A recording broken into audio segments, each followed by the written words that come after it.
inhibitor, you get an even better response rate. You get longer progression-free survival. Actually, surprisingly, you get fewer side effects. However, still, basically all patients relapse at a median time of 9 months now. So the advances are substantial, but these drugs alone do not cure patients. You will also have to combine with new ways of modulation of the immune system to actually eradicate small tumor remnants in these patients. So it does bring some complexity problems with it.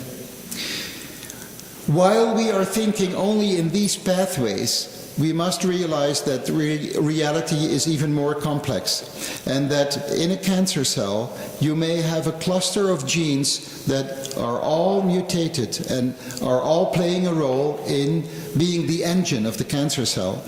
If you kill off this engine, you may still later be confronted by other clusters of genes that are also derailed in the cancer cell that can emerge. So, one of the main problems is that right from the start, tumors are heterogeneous. So you may be able to kill off all the red cells, but not necessarily the yellow, the green, or the blue cells. And over time, tumors may even change. So there are fundamental challenges to the personalized cancer medicine approach. You may have not only inter and intra-tumor heterogeneity, but also you have patient heterogeneity. So the tumor versus the host is also confronted with a big heterogeneity at the host level, which means that, for instance, immune responses in different hosts with different genetic backgrounds may differ, and that also the tumors may be very different in Kazakhstan as compared to Western Europe or as compared to China. Then the issue of costs. The costs issue is a major issue. If you look at melanoma patients, just to set an example, for BRAF positive patients, there is a drug now registered, the BRAF inhibitor vemurafenib. 6 months of treatment, 56,000 euros. Actually, 75% of the patients are expected to get it for 9 months. That is 81,000 euros. And even 40% may go for another 3 months up to a bill of 112,000 euros. Then they will all relapse at some point. The median relapse time is at 6 months. Then they will get another registered drug, which is an immunomodulator, ipilimumab. The price of only 3 months of treatment with this drug is 88,000 euros. It means that the average total costs of treating BRAF positive metastatic melanoma patients is somewhere between 130 and 200,000 euros. And that would only bring 3 plus 3, about 6 to 7 average months of benefit in overall survival. For the patients who do not have the BRAF mutation, they will go straight into ipilimumab treatment, but that will be already 88,000 euros in 3 months. And this is a drug that does not have a biomarker, so we cannot even pick our patients that would be our best responders. And there will be additional drugs in the future. So even for these BRAF negative patients, the total costs would already go over 100,000 euros for 2 to 4 months of life benefit. So this is obviously a major problem, and it's a major problem in the rich part of the world, so it's a major or an impossible problem for the less developed part of the world. And what would we do in a different situation? Let's say that everybody would have the right to visit Disney World in the last year of his or her life. But the entrance fee for those persons would be 150,000 euros. What would we do? Would there be a public outcry, and would we just demand that everybody should have equal access to Disney World for 150,000 euros? Or would we have public outcry and demand that there would be a lower entrance fee? And I leave you with that thought. So what should Kazakhstan do in the context of these type of developments, and how would you implement those, yes or no, into your plans of how you structure the organization of cancer care in your country? Well, first of all, I think Kazakhstan has to implement a national cancer plan that has a number of levels, and this has been composed, this cancer plan, that will bring additional structure to the cancer care in Kazakhstan.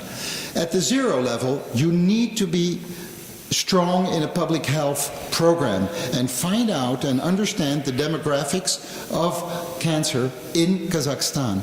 And you must start cancer registries to find out how actually the actual situation is in your country. At the first level of care, you are looking at early diagnostic potential to be developed. So it's primary care and primary diagnostic centers. And there should be basic and early diagnostic campaigns. You can do this in breast, colorectal, and in skin.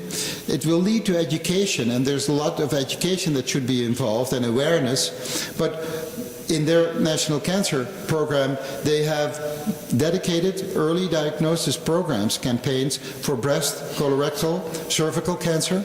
All these are very logical. Stomach, of course, because it's a very important cancer in Kazakhstan. For liver, it's mainly vaccination programs. But prostate actually is quite a problem in the United States and in Western Europe, because PSA screening basically only leads to a high number of unsolicited surgical interventions and has not been proven to bring benefit to the population. So I put a question mark after the prostate program. But you need to implement this national cancer plan to look at the second level and make sure that you create your regional cancer care centers with a clearly structured multidisciplinary care of patients approach. So to develop this culture of integrated surgical, radiotherapy and cancer medicine discussion with the pathologist and good molecular biology development programs will be a major asset in getting your cancer care organized. And then at the third level, you will be looking at a small number of 5-star centers, where you look really at the rapid future development of your country, also at the research level. What do? They do tertiary care of top-notch, very complex, multidisciplinary problems, such as the case in many head and neck cancers, for instance. You will focus on rare tumors in these centers, because only then will you have sufficient expertise building in those centers. You will have genetic counseling programs, and you will create top-notch research institutes for which you have the physics and the chemistry basis already so present in Kazakhstan. And this research, basic research, needs to be integrated with the clinical research.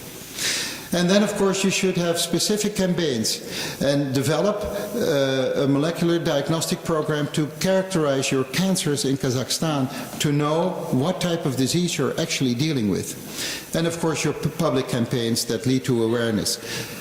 Like anywhere else, an anti-smoking campaign is priority number 1, priority number 2, and priority number 3.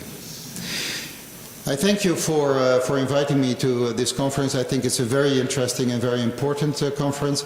I think Kazakhstan has the potential to be the life science and medical center in the Eurasian region, and I hope that my institute, the Cancer Institute Gustave Roussy, with its biotechnology campus, can develop a number of interactions with Kazakhstan to be helpful in this process. Thank you for your attention.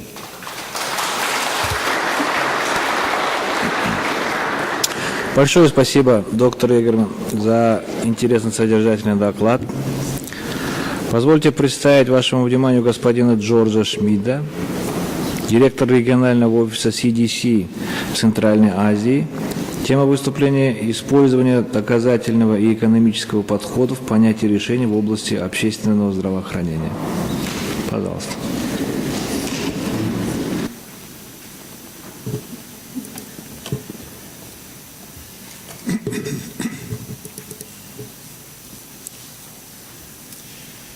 Since my former colleague Hans has used a Russian version of presentation, we've just found one here for mine.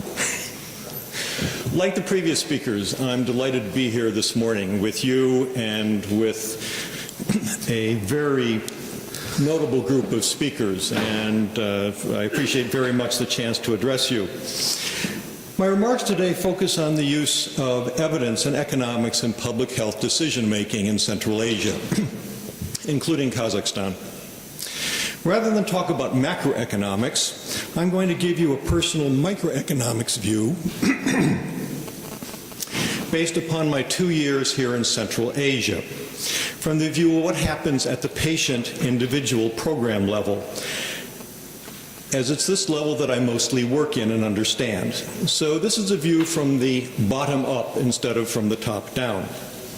I want to highlight that what we need to improve our program effectiveness and efficiency is an emphasis on critical thinking. Rather than say that we can improve laboratory testing for this organism or that, or institute a surveillance program for this disease or that, if we improve critical thinking, we can improve everything. As the proverb goes, give a man a fish, he eats for a day. Teach him how to fish, and he eats forever. Many of you may not be familiar with CDC. Rather than focus on the health of individuals it focuses on the health of the population to create safer, healthier individuals. CDC was uniquely created to use epidemiology to improve public health. Originally only American, it now operates globally and has about 15,000 employees. Whether based in offices or based in more exotic locations, the CDC workforce is a special value to the organization. The CDC office in Central Asia was one of CDC's first overseas posts, beginning in 1995. It has 32 employees, with employees based in 4 countries, and works mostly in infectious diseases and health systems capacity building, which is where I would like to focus my remarks. I'd like to focus on the question of, is it worth it? Or are we getting what we pay for? We would want the most for our money, yet is it worth it is not a question that I often hear in Central Asia. When we ask, is it worth it, we're really asking 2 things. Is it an outcome, worth it a cost? Epidemiology helps us in thinking about outcomes, while economics helps us in thinking about cost. We need both epidemiology and economics to practice good public health. Epidemiology is the study of the distribution and patterns of health events in a population and their causes. It helps us to think in terms of